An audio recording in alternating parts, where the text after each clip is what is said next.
Alright, you guys, welcome back to the Planche Progression. So, today I decided to reduce the rest periods from 2 minutes down to 90 seconds. I wanted to see whether I could actually handle it, and yeah, it was hard. I'm definitely not ready to reduce the rest period to 90 seconds just yet. Towards the later sets, I couldn't fully lock out. In fact, it actually started to even earlier than that. Around set 3, I already started to feel the fatigue. I couldn't lock out that push-up strength, so I was completely exhausted by that point. And honestly, it really put into perspective just how much pushing strength I've lost because of my wrist. And because of the fact that I haven't been doing any benching or push-ups.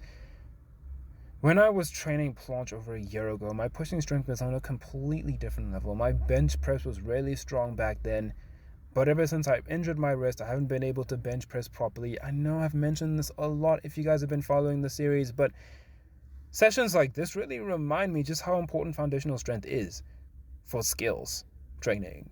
Trying to push hard into advanced planche training without rebuilding that base strength first just isn't ideal. Honestly, this journey is probably going to take a lot longer than I originally hoped because of how weak I've become in terms of pushing strength. But at the same time, I do have a plan. Right now, I'm focusing heavily on handstand push-ups. Ideally, I'd love to get back into bench pressing, but my wrist still isn't fully healed yet. It's definitely improving, but I'm not willing to rush the process and risk setting myself back again. And to be fair, I genuinely do want to master handstand push-ups anyway, because in my planche training, in my planche press up, I'm literally doing a handstand press up to get into handstand. So getting better at handstand push-ups is gonna help me get stronger at the planche press up. And long term, I want to get to the point where I'm doing really deep handstand push-ups, stomach to wall handstand push-ups, and eventually working toward a range of motion that somewhat mimics a 90-degree handstand push-up against the wall. That's the kind of direction I'm trying to move toward right now. As for the handstand push-ups today, they actually felt okay. I did 10 sets of 2.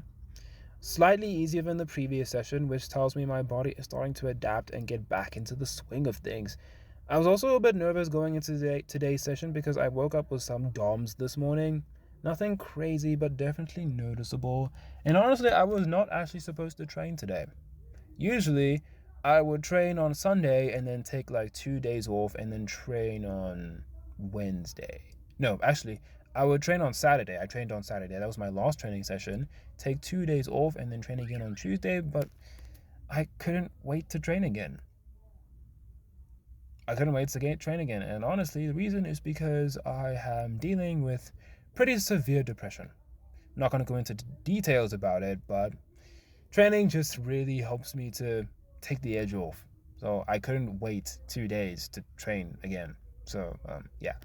I'm glad it had no impact, but I'm probably going to have to take 2 days off before I train again. But overall, I'm not really too happy with today's planned session. But it is what it is. I'm going to keep training. Going to improve that handstand push-up so that I can really get stronger at the planche press up. It definitely planted a bit of doubt in my mind this training session, but at the same time, I know exactly what the issue is. I still need to rebuild my pushing foundation. Once that strength comes back, progressing with the planche should become a whole lot smoother, just like how it was when I trained it over a year ago, and right now I'm just still too weak. But anyway, that's all for today, guys. I'll see you in the next training session.